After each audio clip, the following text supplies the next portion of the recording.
welcome into the second straight week of The Splash. If you are a longtime listener, if this is your first time, well, if you're a longtime listener, you've already noticed what's up. My beloved, lovely, charming, excellent co-host, Ryan. He's not with us today. And, he usually does the intro and he does other things too. He does the outro too. But he does a great job. And we're going to miss him today. But look, in this new era of The Splash, we're going to come at it with a sense of honesty. And to be honest, Ryan made a rookie mistake. Little League, it was like a Little League level type of error. Ryan, we love Ryan. Ryan is in Austin, Texas, right? It's where he spends the majority of his time during this time of the year, right? Goes to school there. So, makes sense, right? To do the podcast, Ryan needs his microphone, as well as other parts of recording equipment. So, like I said, Ryan's in Austin. And if you're following me, just stay on track here. Ryan's in Austin still, right? His recording equipment, microphone, everything, whole shebang, whole setup, whole gig is in San Antonio. I'm not a rocket scientist, so I'll let you guys do the math on what is wrong with that picture. That being said, there's still too much going on to just leave this show alone. We also made a bold promise last week that we were back. And so, unlike Texas and the Longhorns, when we say we're back, I fully intend on being back. I don't want to take time off. I don't want to miss a beat with you guys. But that can be true while also being true that I can't do a solo show forever. And I can't do it for, look, I'm going to keep it honest with you guys. This is take 3. Mostly due to audio issues. We're getting back in the swing of things. I'm still kind of relearning everything. Actually, I just turned the gain way down. I don't know what. We're doing some edits mid-podcast. Look, no matter how this comes out, we're going to put it out, right? Because this is take 3, and I can't do this again. But all that being said, and I'm going to say with that being said, probably 100 times this show, I want to get into some things. There's a lot of fun things to cover. And I was having an internal battle earlier because, look, we've kind of rebranded the show, if you haven't noticed, mostly just because it was just, in order to come back at something fresh, you need to have a fresh mindset. And I didn't want to have any baggage to the last episode we posted prior was over a year ago. So I think it's, what was it, like 500 days without an episode? That's crazy. So we kind of wanted to attack it with a brand new scheme. And that's what we're doing. But I was thinking today, there's so much I want to talk about. I want to talk about, honestly, I watched every minute of the U.S. and the World Cup. I wanted to talk about that a little bit. Not much, and I might do a minute on it here, but football was very fun yesterday. I wanted to talk about that. But obviously, my main love, Ryan's main love, is basketball, the Celtics. And that's really the root of all of our conversations. And I know that because my mood is largely predicated on the success or decline and failure of the Celtics. Chick-fil-A. Something I learned earlier when recording solo. It's so easy to just talk and talk and talk and talk, and then you're gassed and out of breath. This happens when we do the regular show too. Don't get me wrong. I'll get on a tangent, Ryan will get on a tangent, and we kind of have this unspoken language where you kind of gotta start nudging the conversation to the other person because I need a drink, I need to breathe. And that is going to happen probably in the midst of this. We're about 5 minutes in, and I'm doing this deep breath every few minutes. So Colin Cowherd, other guys who do solo shows for long stretches, props to you. But this is truly solo. I don't have a sidekick, a little moderator, producer. It's just me.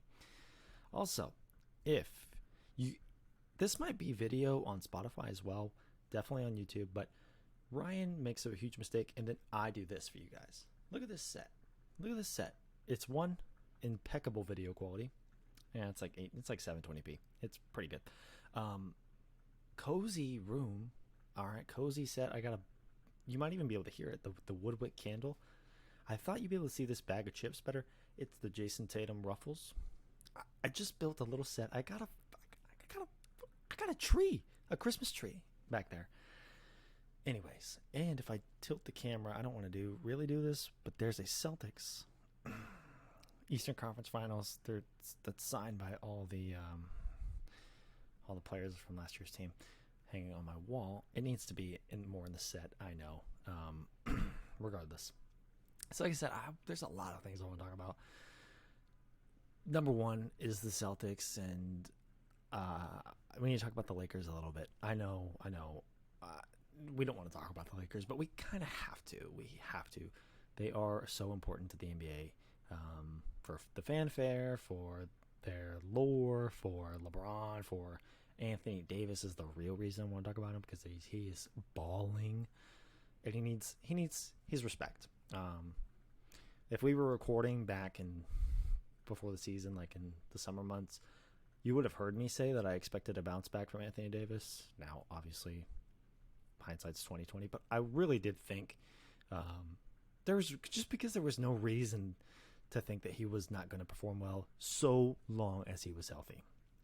He's only missed 2 games so far this year, which is really good. I almost look for them to start resting him, and I'm not encouraging rest, and just taking days off just cause. But with his history, we want to play safe.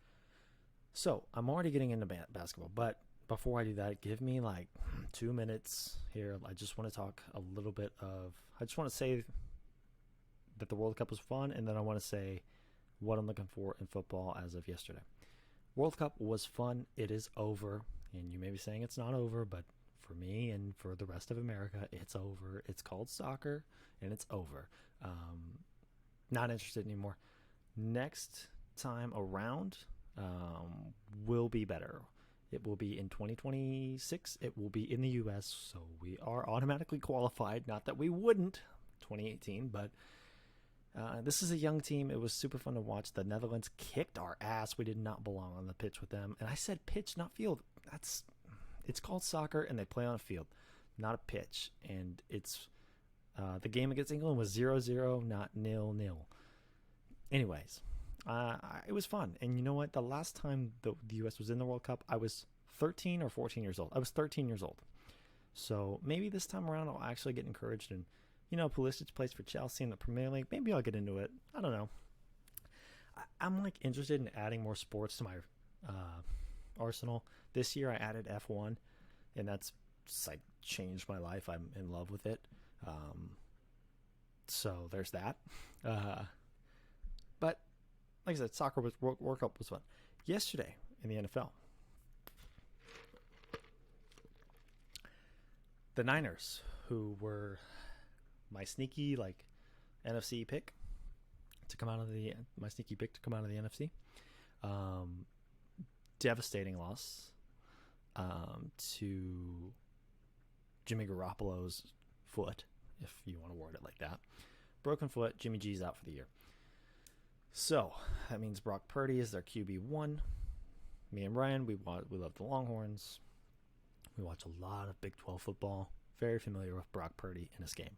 He was a great college football player. At one point received an offer from Alabama. Look, no matter what, and now everybody's making a narrative. Brock Purdy was supposed to start over Trey Lance, but they didn't want to do it because Trey Lance was the high pick. I don't care. I don't know if any of that's true. We'll see. That's what I'll say. So, is it weird to say that the Vikings are my new dark horse because they're 10-2? But who believes in the Vikings? I do. My favorite non-Patriot, non-Brady player now is Justin Jefferson, and I firmly believe that he is the best offensive player in football. Not just wide receiver, best offensive player in football. I mean, he's changes the game. He whether it's with the catches he makes, whether it's the gritty, whether it's just how he commands attention on a football field. It's much like how an elite level guard will command attention even when they don't have the ball. Even when Harden and Luka and Tatum and guys like that don't have the ball, they're still commanding attention, and they always have at least the eyes of two defenders at all times on them. That's the Justin Jefferson effect. Anything else in football? I have a Tom Brady thing. I mean, I'll spoil it. The Tom Brady thing is I think he's coming back to New England. I'm not the only person thinking that. I know a lot of you are probably thinking that because we're all delusional Boston fans and we kind of want it to happen, but we don't want to say it out loud because we like Mac Jones, but we don't believe in Mac Jones like that. But I do, for real. I really do. But I would totally give it all away if it meant one more year Brady, even if we were like mediocre. But look at this team. I mean, it's horribly coached by Matt Patricia on the offensive end. Belichick has said, screw it. I care only about the defense. The defense is his pride and joy. Rightfully so. It's gorgeous. Matt Judon's awesome. Panda Jack in the backfield is incredible. He's Panda Jack to me. The cornerback whose name is Jack. What's his name? Jack Johnson? I don't know his name. They call him Panda Jack because he stole a bunch of Panda Express when he was in college. Kind of like Jameis Winston stole crab legs at FSU. Not a great reason to be nicknamed that, but it sounds cool. So, just saying. Anyway, that's my Brady thing. We could really go into it, but I'm not going to do it by myself. We're already 11 minutes in. I don't know how. I said give me 2 minutes to do non-basketball stuff, and here we are. But screw it. You guys like it. That's basically it for football. The Bucks are terrible. The Rams are terrible. The Chiefs Bengals game, I didn't watch all of it, but it was good. And I did bet it. I did bet the Chiefs to win because I believe in the Chiefs quite a bit. I mean, they're my Super Bowl favorite. I think they might actually be the odds-on favorite. Probably not. It's probably the Eagles just because they've been so good. I don't know. It's too early to tell with a lot of those things. Guys are dropping like flies at this time of the year as far as injuries go. Anyhow, we are a quarter of the way through the NBA season. I'm going to say that. We said that last week. I'm going to say that until we're halfway through the season. There will be no in between. It will be we're the quarter of the way through or halfway through. And then it'll be halfway through till 3/4. Anyway, we really are about 25 games in, which leaves us with about 3/4 left of the season. And I got the Celtics. Well, that's a lie. I had it on. I turned off the Celtics. They're playing the Raps right now. That gives you an idea of what's going on with this late upload. But it's been good. I'm gonna finish the game whenever I jump off of this. So when I'm getting the podcast uploaded. If you heard that, ignore the background noise. Very sorry. That's what happens when we don't record at our regularly scheduled time.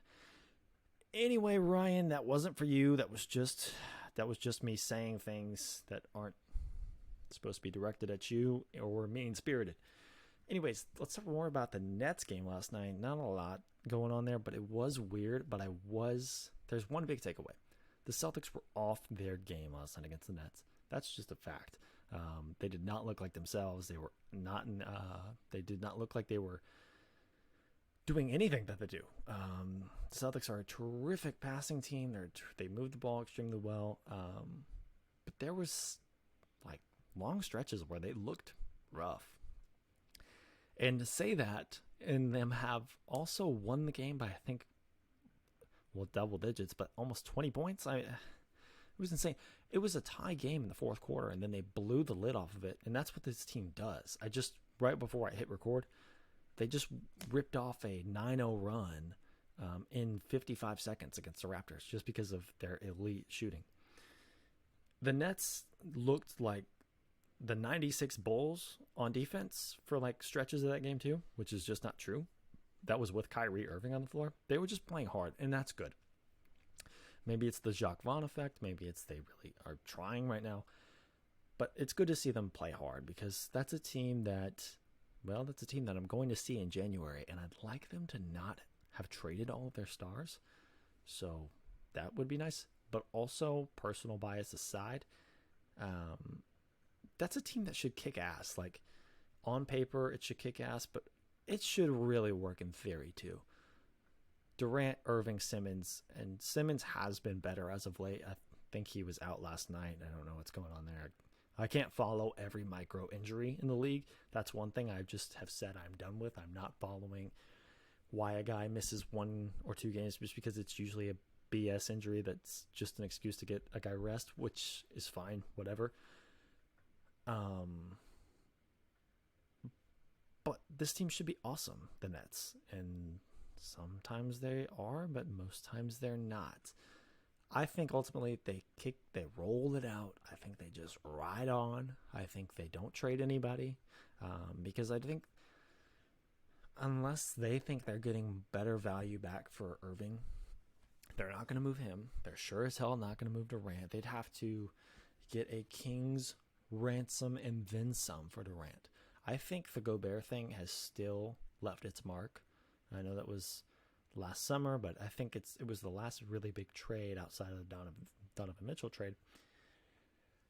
And I think it's left its mark. I think teams will look at that and be like, well, you got so much for Gobert, right, in the Jazz situation, and then, the Suns want to trade for KD, and all they want to give you is DeAndre Ayton and Mikal Bridges. And 2 fine players. Ayton's actually looked great this year, and the Suns should be ashamed of themselves for trying a million different times to get rid of him because he is far and away their second best player as of now. 9 points per game from Chris Paul. I don't care how good he is as a playmaker. He is showing his age and bad. That is not the player they need from Chris Paul. Chris Paul, just because I'm not saying Chris Paul can't be a 10 points a game, dish the ball out like crazy guy. He can. He just can't do that for this team. Because when he does that for this team, that means the gap between the first best, between like Booker and Paul is too much. Before, you could even say Chris Paul may have even been the most important offensive player on this team. But now you cannot say that. Booker just had, 55 the other, or 50... Was it 51 the other night on three quarters?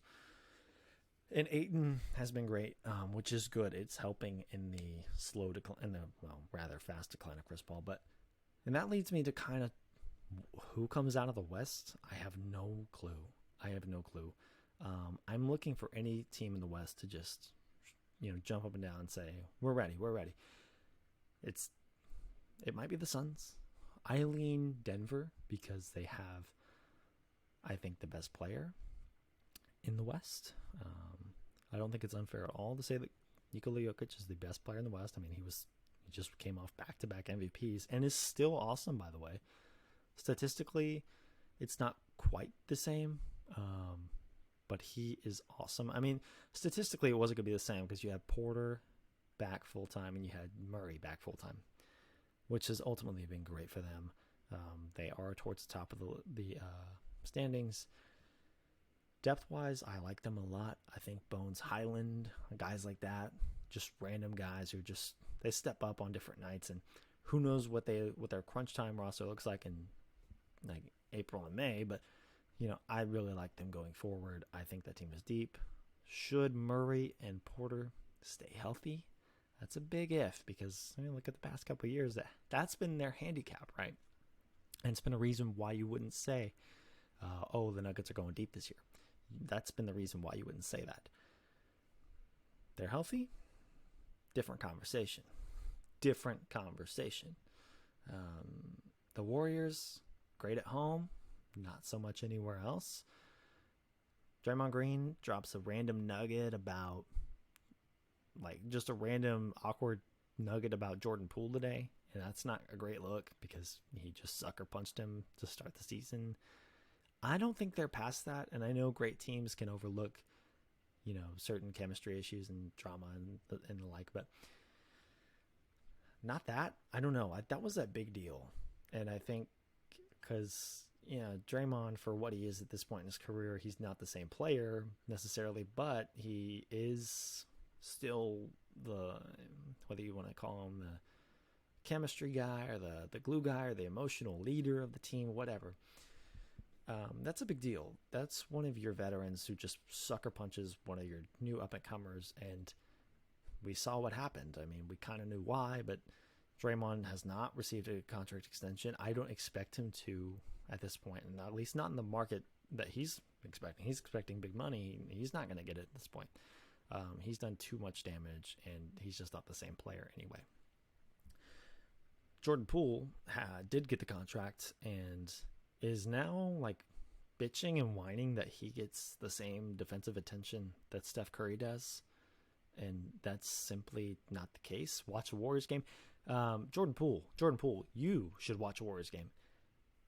You should just not even watch a game. Just you're on the court. Look at Steph and how much attention they pay to him. And then see how they're not looking at you the same way. Not to say Jordan Poole is not a great young player. He is. I like him, but just ease up a little bit.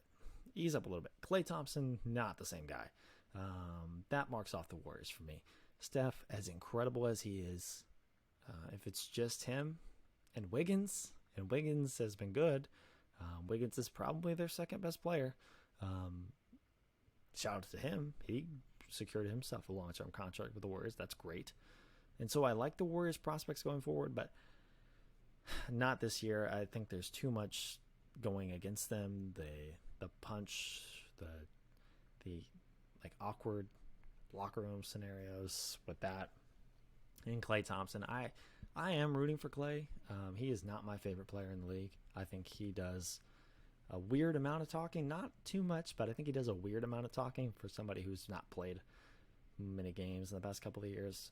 Not to say he didn't have great moments in the finals against us last year, but I'm just looking at it like night to night. What are you bringing to me, Klay?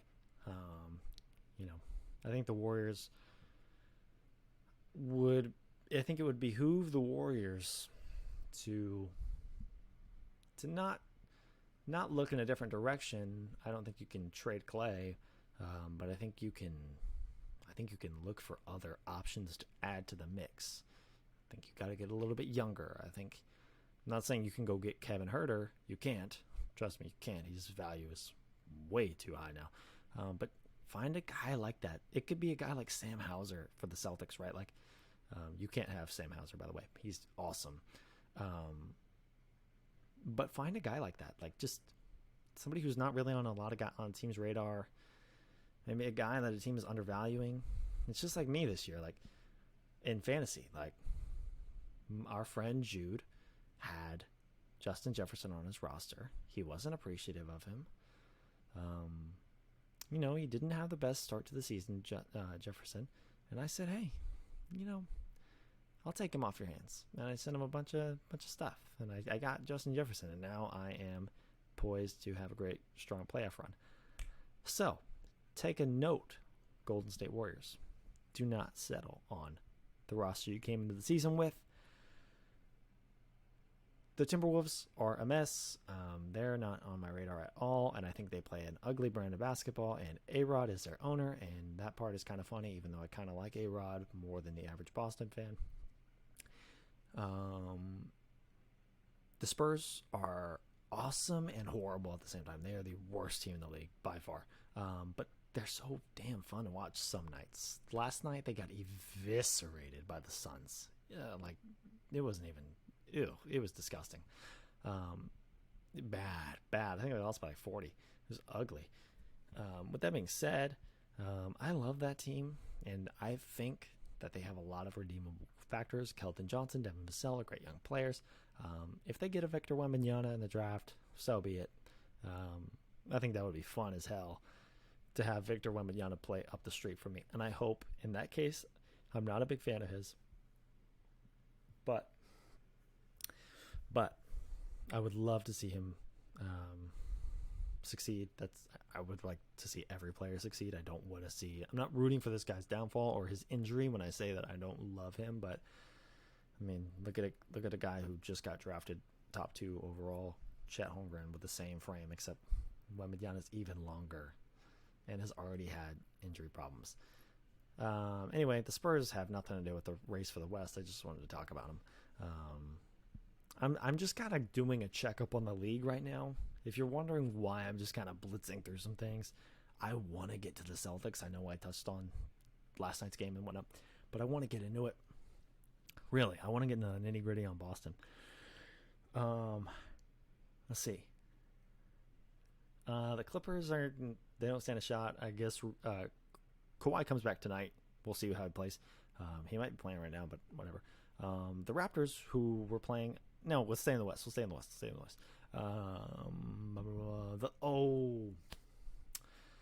If we're gonna do it, let's do it. Let's talk Lakers. I don't want to do it, but let's do it. Anthony Davis is the reason why I'm doing this, because I do respect the hell out of what he's doing. He has been awesome, kick-ass awesome, and 55 last night. He's been incredible. He has been, I don't think it's bad to say this, the best player in LA, Clippers or Lakers for that matter, actually. But he's been the best player in LA this year, and that is what they need. That's what the Lakers need. That's what LeBron wants, I'm sure. I'm sure LeBron goes to LA a few years ago and is like, well, this is my team right now, but we're getting AD. And, by the time I'm 37, I need to not be the best player on this team. And it looks like that's finally happening. And I really, really hope for Anthony Davis' sake, and the fact that we're all just basketball fans first, that he stays healthy, because it's awesome to watch him. He's so damn good. Anyway, the Lakers have been better. I love Westbrook off the bench. I mean, I say I love it. I love it as much as I can love anything to do with Russell Westbrook. I'm just not a fan at this point. I never really was. I was when I was a kid, and he was perfect in Oklahoma City with Durant and Harden. But ever since Durant left, and he's just picked up god awful habits, and he's breaking them. It looks like he's playing some good basketball. And I'm not saying that I'm not saying his market has opened up exponentially, but there's some teams that may not have been able to talk themselves into a Westbrook deal that might now. And the Lakers might just be one of those teams that says, let's just keep him. Like, well, let's see how it goes. But I really hope, one thing, this is just general basketball, I hope that Westbrook has inspired some older guys, maybe some younger guys who will one day be older guys, to not be so damn prideful. You can come off the bench and have a great game, season, career. Westbrook is getting to face the other team's second unit every night and looks way better than he did when he was going up against the starters. That's what coming off the bench does for you. You get to face lesser talent or tired talent. If you come in at the 6-minute mark of the first quarter and the starters are still on for the other team, you're not getting them at their best. The point is, you come off the bench, opportunities are more abound for players like Westbrook at this point. He's not the spry, athletic, jump out of the gym guy he used to be. He knows that. So the reluctance to go to the bench, I know why. It's just a pride thing. Melo didn't want to do it, never did. Well, I guess at some point he did with the Lakers. Maybe even, no, I think he started in Portland. That was a mess. Defensive nightmare. But I hope that Westbrook inspires some guys. And I'm sure he doesn't want to admit it, but I'm sure he's way happier right now with everybody is now turning their tune, switching the tune on Westbrook and saying, Westbrook's so awesome. Why did we bash him? He's been so good. And he has been a lot better, and I'd love to see it. And I am excited to see what happens going forward. He might be in LA. in 6 months. He might be gone tomorrow. I don't know. That being said, I don't know what the Lakers should do. It's really hard to say. I think Rob Pelinka is the worst man for this job. You need to make a franchise-altering decision right now. Are you going to trade Anthony Davis when his value has never been higher, or at least hasn't been this high since New Orleans? I don't know. You're not going to get anything nearly as good back. My favorite trade, and I actually think there's some real validity to both sides for this. The Lakers don't get better doing this, but they at least give themselves a better chance at having an all-star in the playoffs. It's so hard to trust Davis that he'll be there in April. It's so hard. I mean, he went to pick up LeBron the other night and slipped, and everybody was oh, held their breath because we thought he got hurt doing something as simple as that. Oh, losing my headphones here. But this is my trade. My trade is Brooklyn, LA. They've been linked all summer because of the Durant thing, because of Davis and Kyrie. They have stars, and Kyrie and LeBron were great together. And I think that's why we want to put them back together, even if it's not good for them. They're like toxic exes who need to stay away from each other. But honestly, maybe not, because they were great together in Cleveland. That's why they won 2016. That's why they came so close, multiple times, but faced the greatest team ever assembled in the Warriors. And the trade is Kyrie for Anthony Davis, if you weren't catching what I was saying. But Kyrie for AD. KD and AD right now, with the way Durant's playing and the way Davis is playing, those are two guys who are playing out of their minds. And putting them together right now would be freaking nuts. That's really what's the best thing about it. But then you get LeBron and Kyrie, and they're perfect together basketball-wise. I don't know. I'm just scared Davis won't be there, and I think a team would pay a lot for Anthony Davis right now just because they would talk themselves into it. But if you're the Lakers, your best bet's probably just to say, hey, let's just stick this out. Davis is awesome. Let's get lucky with health this year. That's kind of what when you double down on Davis and LeBron, and they should if they're going to do that, if they're going to keep Davis and LeBron and go for a big run this year, despite the fact they're 10-12, I think they should, because the West is, like I said, wide open. We talked about that earlier, and how we need a team to stand out. And I think the Lakers could get there. They need to be careful with these two draft picks, the 2027, 2029 first round picks that everybody wants to get their hands on, because they don't trust the Lakers. They know the Lakers will be bad at that time, because LeBron will be gone, Davis will be older or gone. Those picks are valuable, and I think a team would pay up to get them. And I think, and the offer from Indiana was very real this summer with Buddy Hield and Miles Turner. That was a very real offer, and that's a deal that would make them better. I don't know if it pushes them over. I'd be interested to see if they could get one player who really pushes the needle for them. I feel like the Wizards are too good for Bradley Beal to be offered already.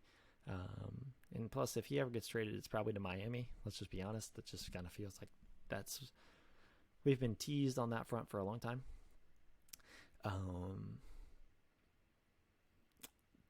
The trade that they make, I don't know what it is. You got to think about it, though. Even if they get to the trade deadline and that deal from Indy is still there and they haven't gotten anything better, you got to take it. Those picks to you right now are worthless. Getting two guys who can shoot and defend, or at least Miles Turner can defend, would change this team's direction. It wouldn't guarantee anything. It would just move you in there. It would start to move you in the right direction. It wouldn't get you there, but it'd help you. And the Lakers need any help they can get, because they're playing Austin Reeves too many minutes. They're playing Westbrook still as good as he's been better. He's been better, but he's still not worthy of receiving all of your minutes. They need starters. Wenyan Gabriel gets too many minutes. All these guys are fine, but they're not necessarily playoff guys, and it's a lot of these guys would struggle to get rotation minutes on a lot of good teams. That is my Lakers thing. Anthony Davis, you are amazing. Lakers, not sure what you're going to do. Rob Pelinka, you can maybe save your job here. You probably won't, given your track record. And I know I said I want to get into Celtics, but 35 minutes in, I am finally getting gassed. I'm getting tired. It's almost 8 o'clock. I want to get the Celtics game back on. The Bucks are playing right now, actually. And I know I kind of tore into the Bucks earlier, and I was ripping away Tom Brady to bring him back to New England, but I'd like to watch them play. I'm going to do... What do I want to do with the Celtics? Rob Williams is back. Well, coming back very soon. My expert guess, based on all the things we've been told, is that Robert Williams will be starting full-time by New Year's. Maybe Christmas. I don't know. Joe Mazzulla he's very confident that he will be back soon. And therefore I am confident because I believe anything that man says. If Joe Mazzulla told me,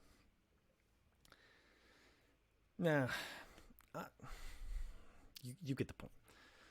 Rob Williams is coming back soon, and if you thought this team couldn't get better, get ready. They were better offensively. They were better defensively. Check the numbers. Last year, with him on the floor versus off, we were better on both sides. I think a lot of people are saying, how could this team be even better offensively? As soon as Williams comes back, it's going to get worse. I disagree. I think we'll be fine.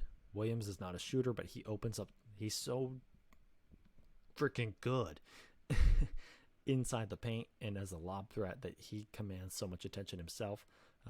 The offensive rebounding is immaculate. The defensive factor is worth it alone. We're middle of the pack defensively. I think we're 15th. I think we're climbing. I think we'll get better even without him. You bring him into the mix, a guy who, that's an all-NBA first team or all-defensive first teamer type of guy. He is that good. And Time Lord, man. Need him back. He's coming back soon. I'm hopeful.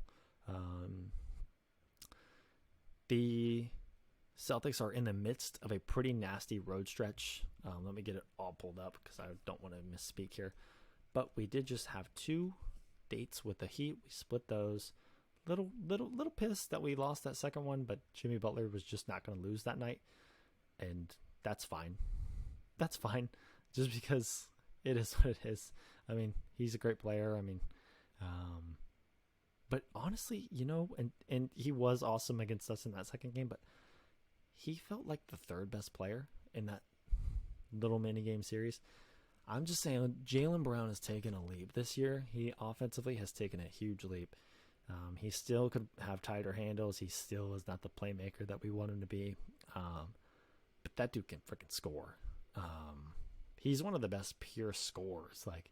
He just knows how to get the ball in the rim. He's great at attacking the basket. He's great off the dribble. He's great catch and shoot. He's really a do-it-all scorer. Obviously, we know Tatum is that as well, but those are 2 of the best just 3-level scorers in the league, and we have both of them.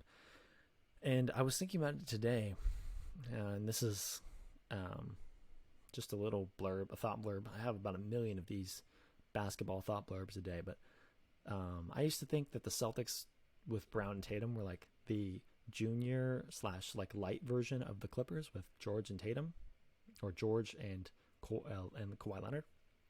I'm actually wearing my Kawhi Leonard shirt. The board man gets paid. Anyway, yeah, Brown and Tatum to me were like this light version of them. Now I think they're both better. I think Tatum is better than any of them, but I think Brown is definitely better than Paul George. Better than Kawhi? Not yet. Can't say. Kawhi is playing tonight. This is like his 3rd or 4th game of the season. We'll see how he shapes up going the rest of the way. Maybe he's awesome still. I love Kawhi. I have since San Antonio. rooted for them in Toronto whenever after the Celtics would get eliminated, obviously. But I was rooting my ass off for him to kick out the Sixers in that series, and he did with an awesome historic shot. And so I still have no reason to not be a fan of his. It's not like the Clippers are going to make the finals anytime soon, because that's really where the Celtics would see them, is in the finals. But they're not going to make that, are they? Anyway, just thought that was cool that the Celtics have really come a long way in such a short time, and they really are. Those really are the two best. That's really the best duo in the league. It's really awesome.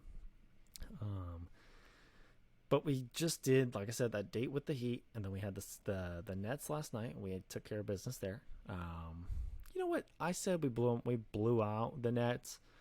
I mean, garbage time points right there, but we only won by 11. So anyway, Raptors tonight. That one's tight right now. I got to get back to watching that. Suns tomorrow. Warriors the next day. Clippers the next day. Lakers the next day, and then 2 with the Magic, and then we kind of get back to regular scheduled stuff. Then the next real intriguing matchup is the Bucks on Christmas. But that's a pretty wild stretch. That West Coast road trip, Suns, Warriors, Clippers, Lakers, after having to face the Raptors, the Nets, and the Heat twice, that's a nasty stretch. And we're going to learn a lot about the team. We already are. Took the Heat super close in both games, won one of them. Beat the Nets, close game with the Raptors tonight. If we can take care of the Raptors tonight, I'll feel really confident going into the West Coast road trip. Interesting to see how it'll shape up. By the time we record the next episode, hopefully with Ryan, even if Ryan has to get on here with a speakerphone, we'll do it, because I can't do this again. This solo show is killing me. I'm dying out here. And it's like I'm doing it on video, and I got to get a haircut, and I don't know. I'm getting irritable now. I think I just am missing watching the game, but I'm enjoying recording. And don't get me wrong, I'm enjoying this, but I just miss my partner in crime. That's it. I mean, that's really all it is. Anyways, I'm wrapping it up here. It was a little jumbled, a little all over the place, but I really don't care, because I had fun. And you guys had fun. If you're still listening, you had fun. Go back, listen to the old episodes. If I can make a recommendation, the 2 episodes ago, it was the first one we said was going to be our comeback. That was like well over a year ago. Listen to that. The audio quality is horrendous. Maybe there was some adult beverages being consumed on that episode. Ryan's ex-girlfriend is on that episode. Marvelous performance. Our buddy Mike is on that episode. It's just awesome. It's just fun, loose, and made me remember just how awesome we were back in the day. Getting the groove back, don't worry. Shaking off the rest. Ryan will be back next week, I hope. If not, I'm going to find a new co-host. Okay? I will. I'll get on like Fiverr or like some Upwork or an app like that and just say, looking for a new podcast host, do you know anything about basketball? And they'll be like, yeah, whatever.